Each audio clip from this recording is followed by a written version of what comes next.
3개월 전 민호 씨의 어머니가 돌아가셨습니다. 향년 78세. 갑작스러운 심근경색이었어요. 장례식장은 조문객들로 붐볐습니다. 어머니는 평소 동네에서 인심 좋기로 유명했거든요. 어머님이 얼마나 좋은 분이셨는데 참 착하게 사셨어요. 조문객들이 한결같이 말했습니다. 민호 씨는 눈물을 삼키며 고개를 숙였어요. 엄마, 감사했어요. 편히 쉬세요. 장례를 치르고 일주일 후 민호 씨는 동생 민정 씨와 함께 어머니 집으로 갔습니다. 유품을 정리하기 위해서였죠. 어머니는 평생을 그 작은 빌라에서 사셨어요. 민호 씨가 결혼할 때 함께 살자고 했지만 어머니는 완강히 거절하셨습니다. 괜찮아. 엄마는 여기가 편해. 너희는 너희끼리 행복하게 살아. 그렇게 어머니는 20년 넘게 혼자 사셨습니다. 집안은 깨끗했어요. 어머니는 정리정돈을 좋아하셨거든요. 하지만 물건은 많지 않았습니다. 낡은 가구, 오래된 TV, 작은 냉장고. 엄마, 이렇게 소박하게 사셨구나. 민호 씨는 코끝이 찡했습니다. 민호 씨는 어머니의 옷장을 열었습니다. 옷이 많지 않았어요. 대부분 오래된 것들이었죠. 오빠, 엄마 옷이 이것밖에 없어? 동생 민정이 놀라며 물었습니다. 그러게. 엄마가 옷 사는 거 정말 아끼셨나 봐. 민호 씨는 옷을 하나하나 꺼내며 정리했어요. 그러다 옷장 맨 위 선반에서 낡은 상자를 발견했습니다. 이게 뭐지? 민호 씨는 상자를 내려서 열었어요. 상자 안에는 여러 가지 물건이 들어 있었습니다. 민호 씨가 어릴 적 그린 그림, 동생 민정의 상장, 가족 사진 몇 장, 그리고 낡은 수첩 한 권. 민호 씨는 수첩을 집어들었어요. 표지가 너덜너덜했습니다. 이게 뭐지? 일기장인가? 민호 씨는 수첩을 펼쳤습니다. 첫 장에 어머니의 손글씨가 보였어요. 1990년 1월 1일 시작. 그리고 그 아래 한 줄. 민호 대학 등록금 모으기. 민호 씨는 가슴이 뭉클했습니다. 엄마가 나를 위해. 민호 씨는 수첩을 계속 넘겼습니다. 매달 빠짐없이 기록이 적혀 있었어요. 1990년 1월 비상금 5만 원 점심값 아낌. 1990년 2월 비상금 5만 원 야근 수당. 1990년 3월 비상금 5만 원. 처음엔 5만 원씩이었습니다. 그리고 1995년부터는 7만 원, 2000년대 들어서는 10만 원으로 늘어났어요. 민호 씨는 1993년 페이지를 펼쳤어요. 자신이 대학에 입학한 해였죠. 그런데 1993년 3월 비상금 5만 원. 이건 뭐지? 입학금을 냈으면 끝났어야 하는데 그 이후로도 기록이 계속됐습니다. 1994년, 1995년, 1996년, 심지어 2000년대, 2010년대에도 계속됐어요. 2024년 8월 비상금 10만 원.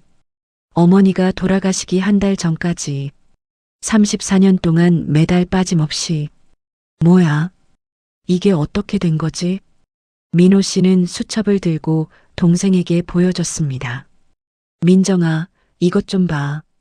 동생 민정도 수첩을 보더니 깜짝 놀랐어요. 오빠, 이게 34년이야? 응.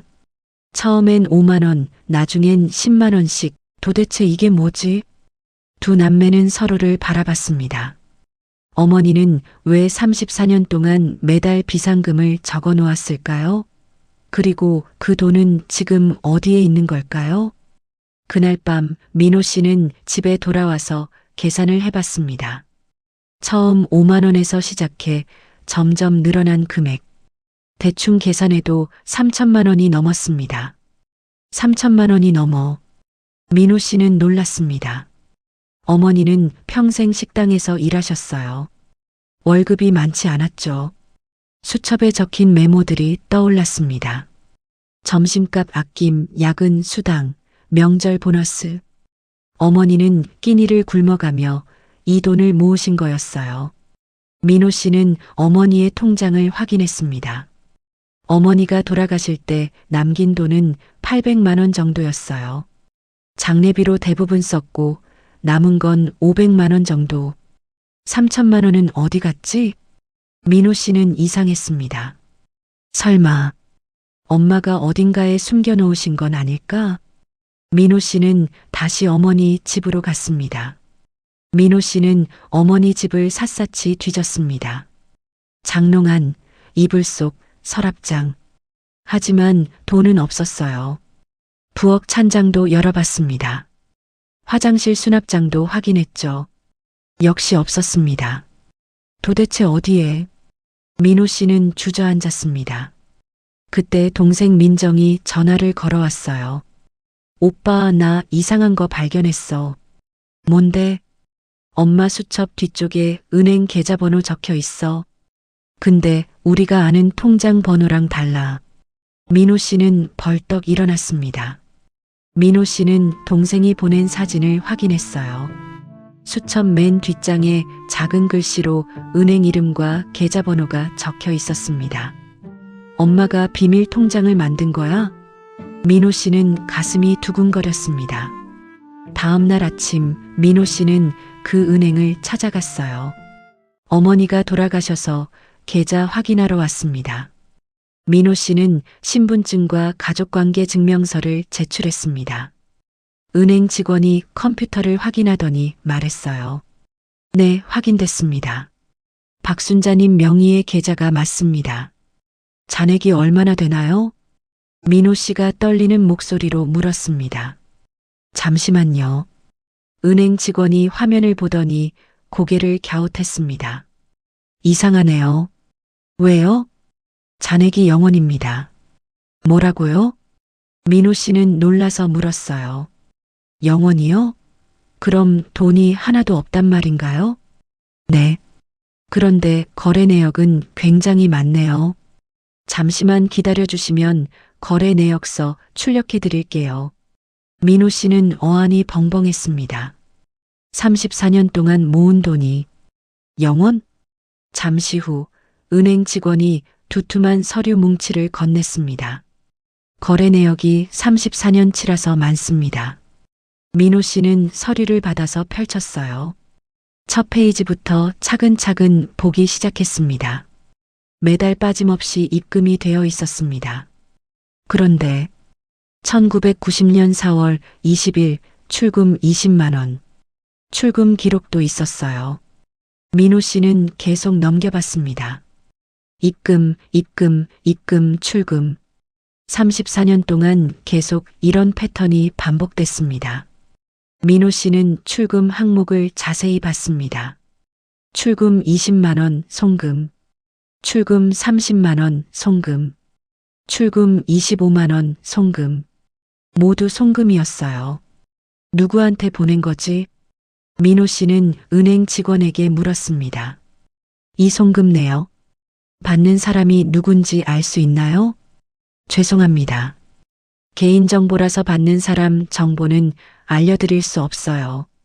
다만 송금 메모는 확인 가능합니다. 메모요? 네.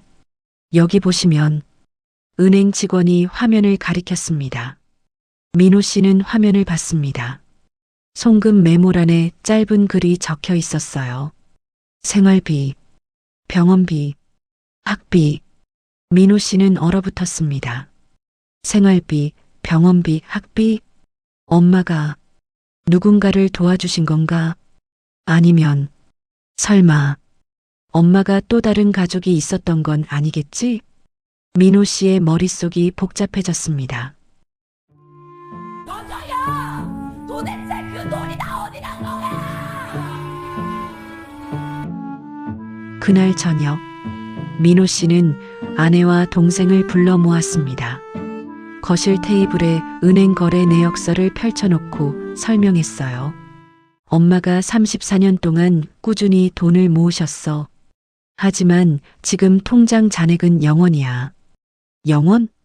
동생 민정이 놀라서 물었습니다. 맞아. 계속 누군가에게 송금하신 거야. 아내가 조심스럽게 물었어요. 그럼 혹시 어머님이 다른 분을 도와주신 건 아닐까요? 나도 그렇게 생각하고 싶어. 민호 씨의 목소리가 떨렸습니다. 그때 동생 민정이 말했습니다. 오빠, 혹시 엄마가 나 몰래 이 돈 오빠한테 준 거 아냐? 무슨 소리야? 아니, 그러니까. 엄마는 나보다 오빠를 더 좋아하셨잖아. 민호 씨는 벌떡 일어났습니다. 너 그게 무슨 소리야? 오빠, 나도 이러고 싶지 않아. 근데 34년 동안 모은 돈이 하나도 없다는 게 난 이해가 안 돼. 남매 간의 목소리가 높아졌습니다. 아내가 말렸습니다. 진정하세요. 두 분 다. 우선 자세히 알아봐야죠. 민정이 냉정하게 말했습니다. 오빠, 솔직히 말할게. 난 어릴 적부터 엄마가 오빠만 챙겨주는 것 너무 힘들었어. 그런데 3천만 원이 넘는 돈을 누군지도 모르는 사람한테 보냈다고? 나보고 그걸 믿으라는 말이야? 민정아. 아니, 틀린 말이야? 그래도 엄마를 그렇게 말하면 안 되지. 오빠가 장남이니까 그렇게 말하는 거지. 나는 딸이야. 엄마한테 뭘 받은 게 있어야지. 민정의 말에 민호 씨는 화가 치밀었습니다. 야, 너 지금 무슨 소리 하는 거야? 엄마가 너한테 얼마나 잘해주셨는데. 잘해주셨어? 오빠 대학 보낼 때는 등록금 대주셨잖아. 나는 스스로 장학금 받아서 다녔어. 엄마가 나한테만 특별히 해준 건 없어. 됐어. 나 그냥 집에 갈게. 유품 정리 오빠가 알아서 해.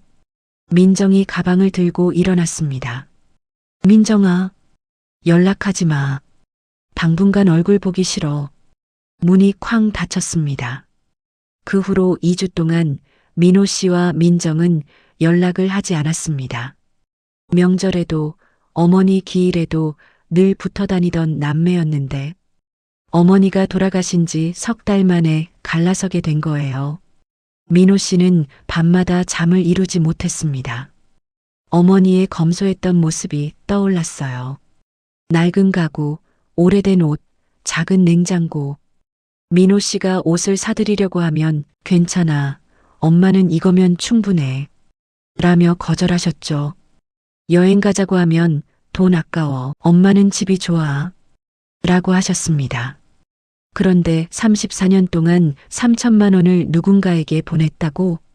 엄마, 왜 우리한테는 말씀 안 하신 거예요? 민호 씨는 눈물이 났습니다. 어느 날 밤 아내가 조심스럽게 말했습니다. 여보, 혹시 어머님이 사기를 당하신 건 아닐까? 사기? 응. 요즘 노인 대상 사기 많잖아. 34년 동안 계속 돈을 보냈다는 게 뭔가 이상해.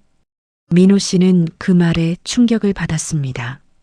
설마 한번 경찰서에 가보는 건 어때? 혹시 피해 신고가 돼 있을지도 몰라. 민호 씨는 그날 밤도 잠을 이룰 수 없었습니다. 어머니는 왜 34년 동안 돈을 보낸 걸까? 사기를 당한 걸까? 아니면 정말로 누군가를 도운 걸까? 민호 씨는 알 수 없었습니다.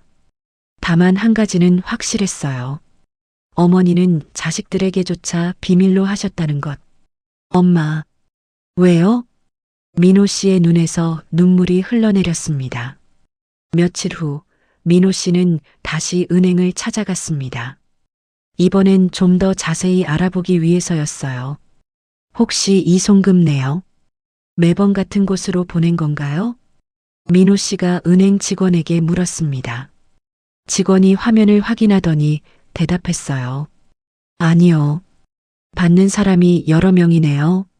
정확히는 약 30명 정도 됩니다. 30명이나요? 민호 씨는 놀랐습니다. 네. 그런데 대부분 몇 년씩 받으시다가 끊기고 또 새로운 분이 받고 이런 식이에요. 민호 씨는 생각했습니다. 30명. 몇 년씩이나? 그때 은행 직원이 말했습니다. 참, 한 가지 더 있는데요.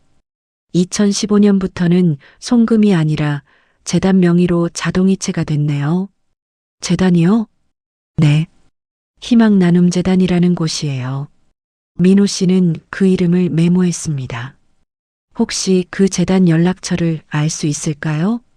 잠시만요. 네, 여기 있습니다.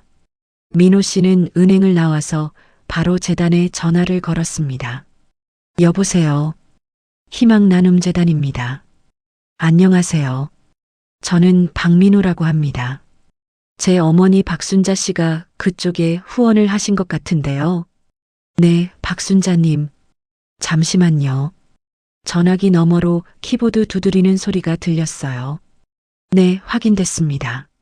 박순자님, 정말 오랜 기간 후원해 주셨네요. 그게 어머니가 돌아가셔서요. 혹시 어머니가 어떤 후원을 하셨는지 알 수 있을까요? 박순자님은 저희 재단의 가장 오래된 후원자 중 한 분이셨어요. 재단 직원이 설명을 이어갔습니다. 박순자님은 1993년부터 저희 재단 전신인 불우이웃 돕기 모임에 후원하셨고 2015년 저희가 정식 재단으로 전환하면서도 계속 후원해 주셨어요. 어떤 후원이었나요? 민호 씨가 떨리는 목소리로 물었습니다. 주로 저소득층 아동과 청소년 교육비 지원이었습니다. 처음엔 매달 5만 원으로 시작하셔서 나중엔 10만 원까지 늘리셨어요. 그 돈으로 한 명씩 학생을 지원했습니다. 한 명씩이요? 네. 보통 중학생이나 고등학생 한 명의 학원비나 교재비를 지원하는 방식이었죠.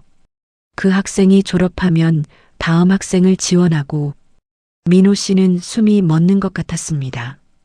그럼 34년 동안? 네. 정확히는 32년 정도 되네요. 그동안 약 30명 정도의 학생들이 도움을 받았습니다. 민호 씨는 물었습니다. 어머니가 다른 말씀은 없으셨나요? 박순자님은 특별한 분이셨어요. 후원자들 중에서도 이렇게 오랜 기간 꾸준히 하시는 분이 드물거든요. 그리고 항상 이렇게 말씀하셨어요. 이름은 밝히지 말아주세요.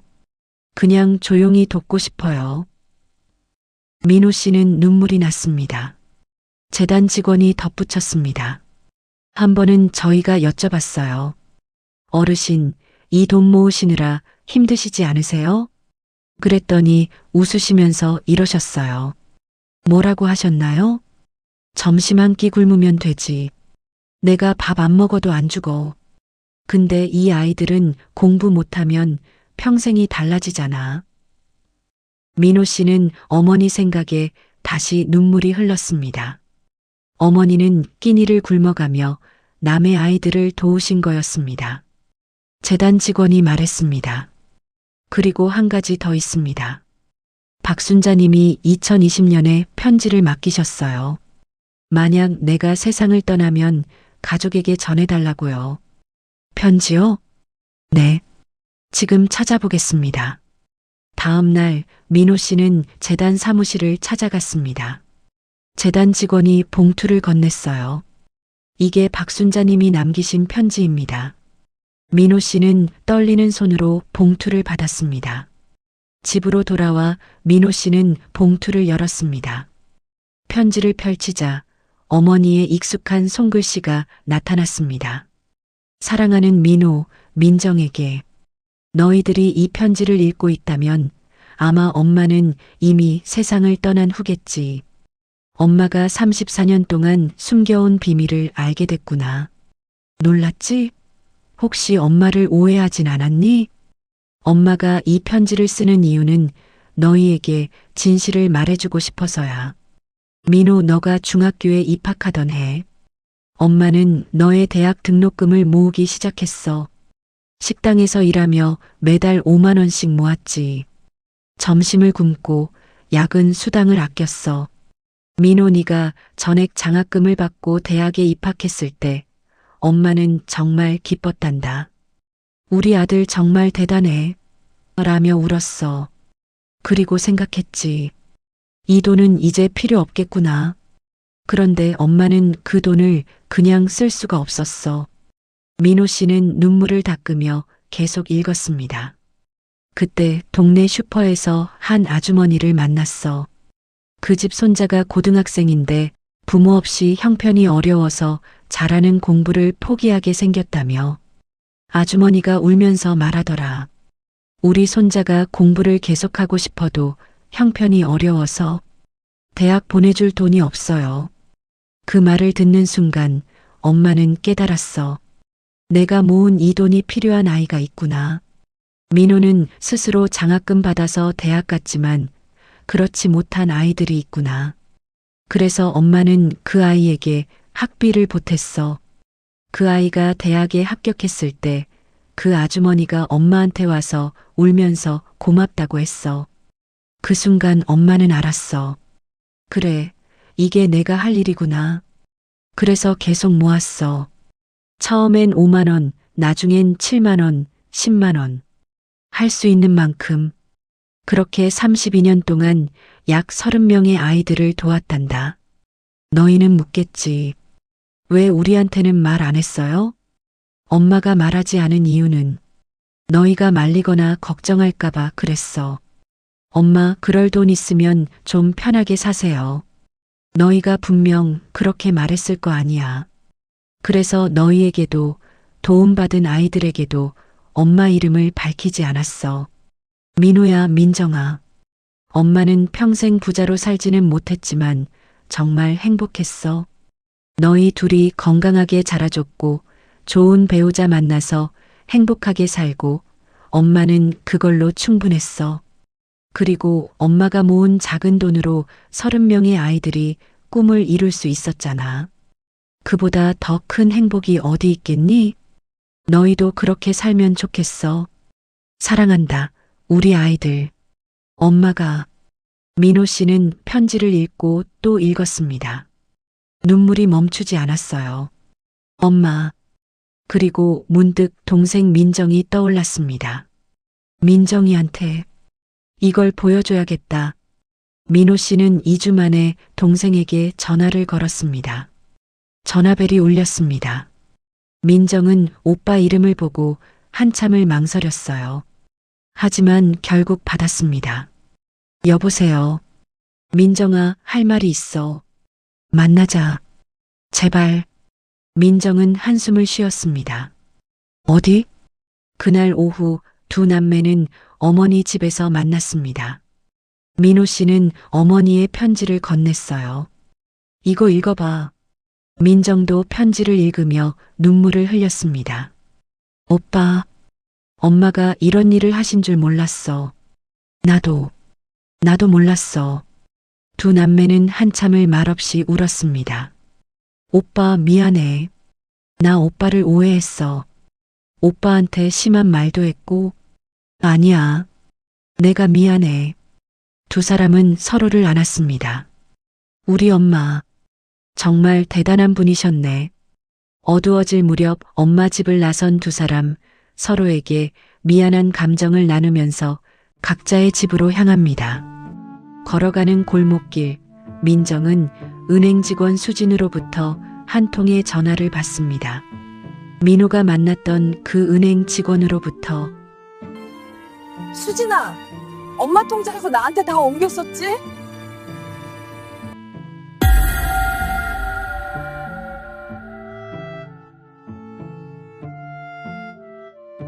끝까지 들어주셔서 감사합니다. 구독과 좋아요로 응원해주시면 더 좋은 이야기로 찾아뵙겠습니다.